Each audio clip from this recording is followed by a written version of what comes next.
கோச்சார கிரகங்கள்ங்கிறது கிரகம் கிடையாது, அது வந்து ஒரு ஷேடோ பாயிண்ட் தான். பட் இருந்தாலும் உங்களுக்கு நான் அண்டர்ஸ்டாண்டிங் பர்பஸ்க்காக அந்த கிரகம்னு சொல்கிறேன். ஸோ ராகுங்கிற கிரகம் ஸோ கரண்ட் பிளானட்டரி பொசிஷன்ஸில் தட் மீன்ஸ் கோச்சாரத்தில் இப்போ வந்து கும்பத்தில் இருக்குது. அடுத்து நவம்பருக்கு அப்புறம் இது மகரத்துக்கு போகும்.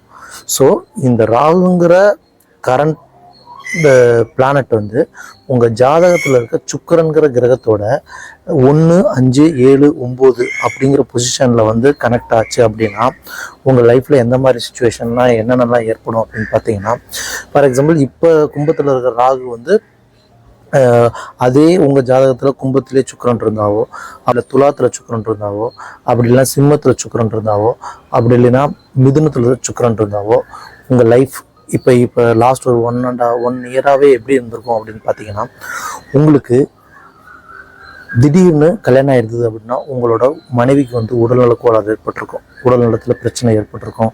அவங்களால வந்து உடல்நலவில் ஒரு நல்லா இருந்திருப்பாங்க, உடல்நல ஒரு தொய்வு ஏற்பட்டிருக்கும். அப்புறம் பார்த்தீங்கன்னா உங்கள் ஒய்ஃபை வந்து நிறைய ஒய்ஃப்கிட்ட பொய் சொல்கிறதுக்கு, ஒய்ஃபை சீட் பண்ணுறதுக்கு அந்த மாதிரி வாய்ப்புகள் உங்களே அறியாமல் உங்களுக்கு ஏற்பட்டிருக்கும். இதுக்கு முன்னாடி அப்படி இருந்துக்க மாட்டீங்க. ஆனால் இந்த பீரியட் ஆஃப் டைமில் இந்த கோச்சார ராகு கூட சுக்கிரன் சேரும்போது உங்களுக்கு ஆட்டோமேட்டிக்காக உங்கள் ஒய்ஃப்கிட்ட நிறையா பொய் சொல்கிறதுக்கும் அவங்கள ஏமாத்துறதுக்கும் உங்களுக்கு வாய்ப்புகள் ஏற்படும். அதே மாதிரி திடீர்னு பண உறவு ஏற்படும்.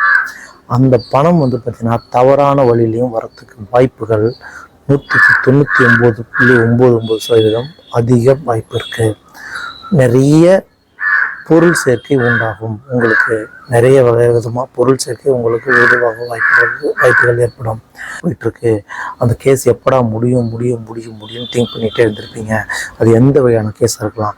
அந்த கேஸ் எல்லாம் இந்த ராகுவோட சுக்கிரன் இணையும் போது அந்த 1.5 இயர்ஸ் பீரியட் ஆஃப் டைமில் உங்களுக்கு அந்த நல்ல ஸோ அந்த கேஸ் வந்து உங்களுக்கு ஃபேவராக முடியும்.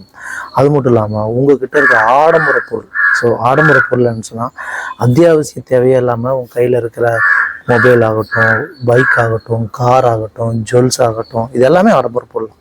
ஸோ இந்த 1.5 இயர்ஸ் ஆஃப் டைமில் உங்களுக்கு கண்டிப்பாக ஏதோ ஒரு பொருட்கள் தொலைஞ்சு போகும், இல்லை திருடு போகும், காணாமல் போகும். இது 100% நடக்கும். எல்லாமே உங்களுக்கு ஒன் பை ஒன்னா நடந்துக்கிட்டே இருக்கும். ஸோ அடுத்து நவம்பருக்கு அப்புறம் இந்த 2026 நவம்பருக்கு அப்புறம் மகர ராசிக்கு ராகு வரும்போது அப்போ வந்து பார்த்திங்கன்னா ஸோ மகரத்தில் சுக்கிரன் இருந்தாவோ, கன்னியில் சுக்கிரன் இருந்தாவோ, அப்படி இல்லாமல் ரிஷபத்தில் சுக்கிரன் இருந்தாவோ, ஸோ இந்த மாதிரி நான் சொன்ன சேம் திங்ஸ் எல்லாமே உங்களுக்கு நடக்கும் அடுத்த 1.5 இயர்.